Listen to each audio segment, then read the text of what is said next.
Assalamualaikum warahmatullahi wabarakatuh. Salam sejahtera untuk kita semua bosku. Salam NKRI, salam merah putih. Ya, ini adalah video part 2 lanjutan dari video sebelumnya. Ini part 1 ya terkait Rocky Gerung. Ceramah Rocky Gerung yang semuanya isinya lagi. Dan mengenai apa namanya? Kebijakan-kebijakan Pak Mulyono selama menjabat jadi presiden yang dianggap kemudian merusak Kalimantan, terutama persoalan tambang. Oke, tanpa berbasa-basi, mari kita simak videonya. Cidat.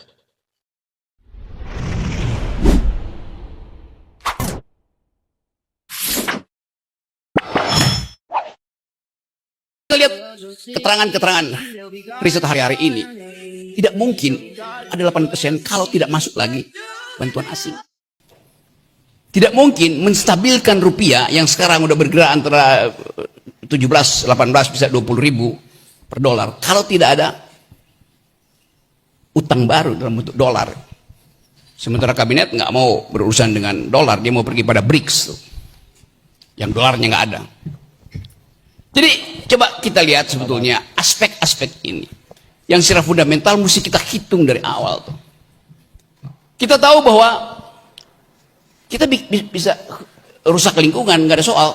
Lalu tax terhadap kerusakan lingkungan itu kita taruh sebagai punishment. Oh itu tahun 80-an berlaku begitu. Sekarang orang nggak berpikir itu lagi tuh. Jadi kita mesti kembalikan bahkan filosofi bahwa tanah dan bumi itu bukan sekedar dimiliki oleh negara, tetapi bermanfaat bagi semua masyarakat, keadilan sosial bagi seluruh Indonesia, bukan keadilan sosial korporasi di Kalimantan Timur, CSR-nya tiba di Solo. Apa enggak absurd tuh? Nah kita melihat sebetulnya satu pikiran baru dari Unmul ini, Unwan. Terlalu naik nanti Unmul.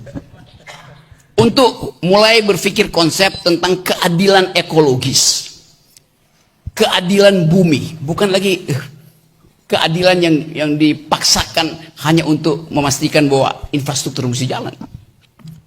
Nah percepatan pikiran itu yang memungkinkan asing itu menghargai bahwa Indonesia mulai mengembangkan satu cara berpikir ekologis. Investor mungkin lebih mudah kita undang di sini karena begitu banyak perusahaan yang sekarang berupaya untuk cari ruangan, lahan, lokasi di mana ethics earth itu, etika bumi itu dihargai. Bukan karena korporasinya yang menghargai, karena tuntutan anak-anak muda di Eropa, di Amerika. Beberapa waktu lalu saya ada di Paris, ikut Olimpiade, pindah ke beberapa tempat, bertemu lagi dengan anak-anak muda di situ, yang menanyakan, ya kita tahu ada hilirisasi di Indonesia. Mereka bilang bagus hilirisasi. Tapi bagi mereka problemnya bukan hilirisasi di mana energinya bersih. Bagi mereka problemnya bukan di hilir tapi di hulu. Pertanyaannya bukan lagi pertanyaan ekonomi tapi pertanyaan ekologi itu.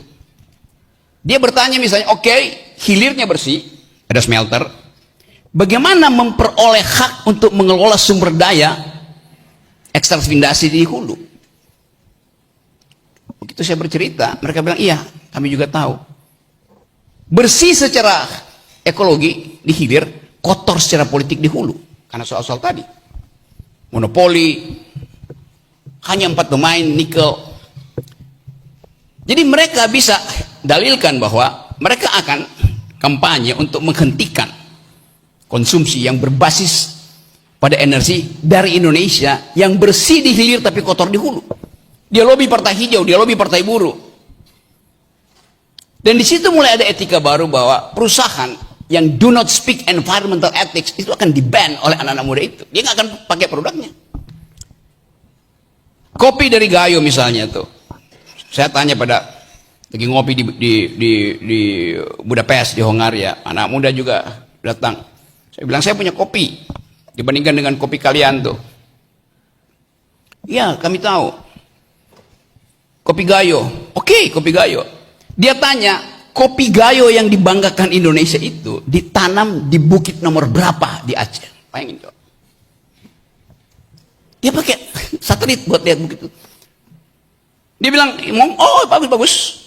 Tetapi bukankah ini, bukit ini, sekarang dia tanaman kopi. Bukankah bukit ini 2 tahun lalu masih hutan? Dengan mudah dia bandingkan itu. Jadi teknologi bisa membaca kebohongan kita yang dipoles dengan kepentingan nasional. Bagi anak muda Eropa itu dia nggak peduli kepentingan nasional, dia tahu bahwa Anda merusak lingkungan itu. Tapi nanti Gyang Mulyono kasih, ya Rocky Gerung berbohong, dilihat dari atas itu tutupan hijau di situ lebih makin bagus kok. Ya, tutupan hijaunya bertambah karena lapangan golfnya bertambah. Kan bukan hijau diversity itu yang dimaksud oleh hijau yang kita sebut sebagai hijau ekologi kan. Jadi semakin banyak ada operasi di situ, semakin banyak kebutuhan rekreasi yang juga lapangan golf itu kan nyerap air luar biasa kan. Ya. Jadi saya mau terangkan itu sebagai bagian karena tadi udah bagus tadi teman-teman hukum, pengusaha bahkan ini pengusaha ajaib nih dia anti dengan kebijakan IKN. Biasanya semua pengusaha itu puji-puji IKN kan. Tapi memang diperlukan pikiran alternatif itu untuk memastikan bahwa negara ini tidak boleh jadi compang-camping dilihat dari kepentingan ekologis. Yang dirusak oleh alam, oke, alam punya kemampuan untuk memulihkan kerusakan dia sendiri. Tapi kerusakan yang dibuat oleh manusia, antroposinnya itu tidak mungkin lagi dibenahi oleh alam.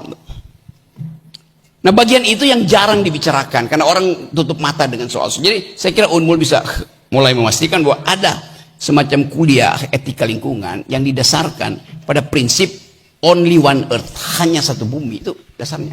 Supaya kita bisa bercakap-cakap juga dengan teman-temannya di tempat lain kan, di universitas lain, di luar negeri kan. Jadi sekali lagi kita mesti mulai berpikir secara ekologis. Kalau misalnya coba saya terangkan satu contoh misalnya. Ada gurun Sahara di Afrika yang tandus, ada hutan Amazon yang subur. Kalau kita lihat ini Afrika, ini gurun Sahara, ini hutan Amazon. Kita kutuk gurun Sahara itu. Karena dia bumi merusak sendiri. Dulu dia pasti adalah hijau, sekarang jadi gurun Sahara. Kita puji hutan Amazon itu. Padahal dalam penelitian ekologi, Amazon itu jadi subur justru karena ada gurun Sahara yang mengikuti putaran rotasi bumi. Fosfor dari gurun itu naik ke atas, ditiup angin ke arah Amerika Selatan, mengikuti rotasi bumi. Dalam 40 jam gurun Sahara itu jadi pupuk untuk hutan Amazon. Jadi bumi punya ilmunya sendiri untuk menghidupkan. Tetapi kalau dia intervensi oleh oligarki, kacau cara berpikir bumi, rusak. Nah distorsi ini yang kemudian dibenamkan dalam sistem-sistem hukum kita. Tadi omnibus law, undang-undang lingkungan segala macam, yang tanpa skrutinisasi publik. Semua hukum yang dibuat itu tidak pernah dibicarakan seperti sekarang. Apalagi kalau dilarang seminar tuh, bagaimana cara kita berupaya untuk menghalangi kerusakan yang dimulai oleh sistem hukum itu. Jadi saya kira itu soalnya nanti kita diskusi lebih lanjut. Jadi selamat datang di Universitas Mula Warman. Singkatannya Unwan, bukan Unmul. Oke, baik, terima kasih Bung Rocky. Oke bosku, gimana nih tanggapan kalian tentang apa yang disampaikan Rocky Gerung mulai part 1 dan part 2 ya, tentang kerusakan yang diperbuat oleh Pak Mulyono selama menjadi presiden di Republik Indonesia, terutama di akhir-akhir periodenya itu, periode kedua.